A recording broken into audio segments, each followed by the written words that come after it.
Yaku minasan, welcome back again with Mr. K di sini. Well, karena spoiler detail udah rilis dan Mr. K ya biasalah.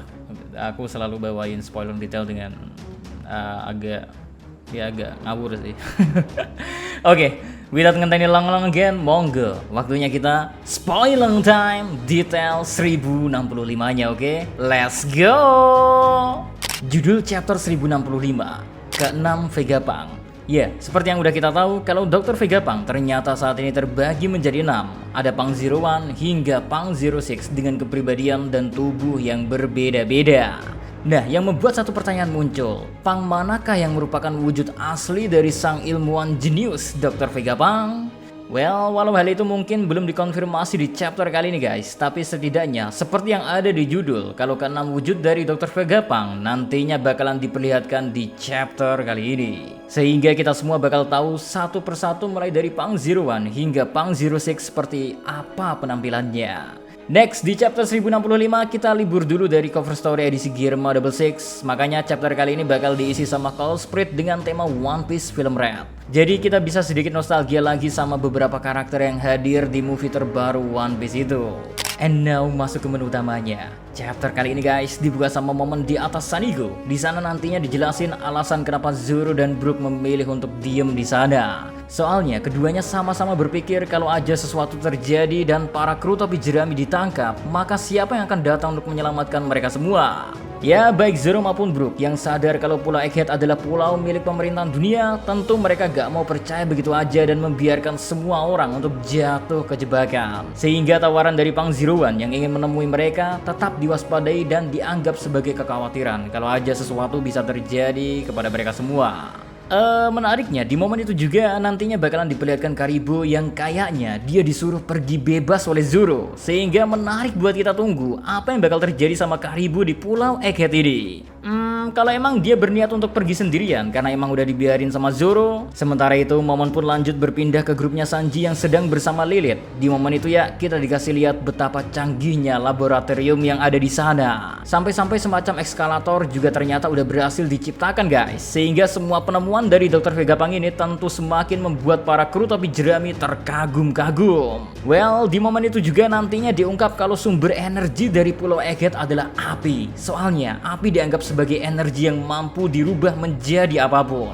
Akan tetapi masih dicari sebenarnya sumber daya apa yang bisa menggantikannya, karena kalau aja ada di suatu tempat di dunia One Piece sebuah api yang gak bisa padam, maka Lilith berkata kalau mereka mungkin aja bisa menciptakan matahari.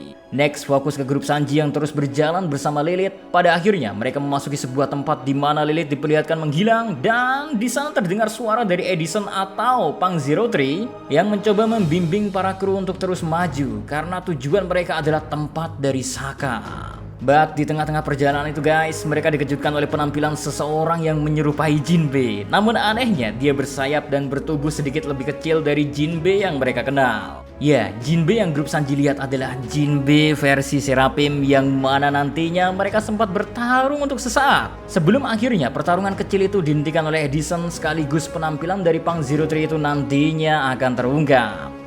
Di sana nantinya bakal ada sedikit cekcok soalnya Lilith yang melihat bagaimana kru topi jerami bertarung sempat ketakutan ada sesuatu yang terjadi pada Jinbe versi Seraphim itu. Lilith sempat membahas tentang berapa biaya yang dibutuhkan untuk membangun satu Seraphim ini.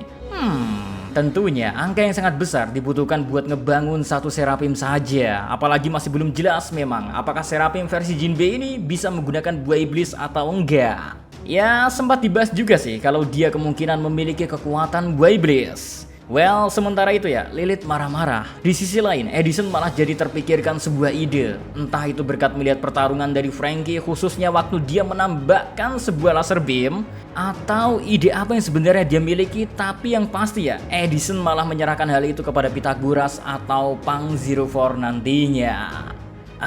Pokoknya yang pasti nantinya di momen kali ini guys, kita tuh dikasih lihat betapa sibuknya para kloningan dari Dr. Vegapunk ini dalam bekerja. Karena kemunculan dari York atau Punk Zero Six juga akan diperlihatkan di chapter kali ini. Jadinya kita semua bisa tahu kegiatan apa saja yang dilakukan oleh setiap Punk-Punk yang ada di Pulau Egghead ini. Khususnya mereka semua emang sedang fokus dalam mengembangkan Seraphim atau Pacifista versi upgrade lah. Maka dari itu masih banyak hal-hal baru yang mereka harus uji coba terlebih dahulu. Entah itu ketahanan fisik, kecepatan, bahkan hingga detak jantung dari Serapimnya, semua hal dimonitorisasi agar ketahuan bagaimana hasilnya jika sesuatu diputuskan untuk lebih ditingkatkan lagi. Ya, semuanya bekerja dan mencoba memberikan inovasi untuk hasil terbaik, sehingga gak aneh rasanya kalau kekuatan Serapim bisa sangat luar biasa nanti. Karena proses yang dilaluinya aja begitu panjang dan penuh akan trial and error.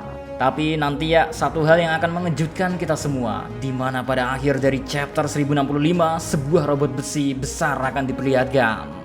Bersamaan dengan keberadaan dari Luffy, Chopper, Bonnie, dan Jinbe, ditambah kemunculan dari Pang Zero One atau Shaka juga dikasih lihat guys. Nah, yang aneh dari robot besar tersebut adalah meski dia terlihat sangat modern, akan tetapi terlalu banyak karat yang ada pada robot itu, hingga orang yang melihatnya bisa tahu kalau robot tersebut gak mungkin sebuah robot yang baru aja dibuat. Jawaban dari Saka yang melihat para kru topi jerami mempertanyakan hal itu ya, dia dengan santainya malah bilang kalau bagaimana misalnya ada sebuah tempat yang mungkin mirip seperti Pulau Egghead, atau lebih tepatnya sebuah kerajaan dengan peradaban yang sangat maju yang ada pada 900 tahun yang lalu. Percayakah kalian akan hal itu? Ya, jawaban seperti itulah yang dilontarkan oleh Shaka kepada kru topi jerami yang penasaran dengan penampakan sesosok robot besar yang ada di hadapan mereka. Gimana, kayaknya emang udah waktunya bukan buat kita semua sedikit memiliki potongan clue-clue menarik tentang kerajaan kuno atau abad kekosongan itu sendiri yang kayaknya referensinya adalah Atlantis. Interesting.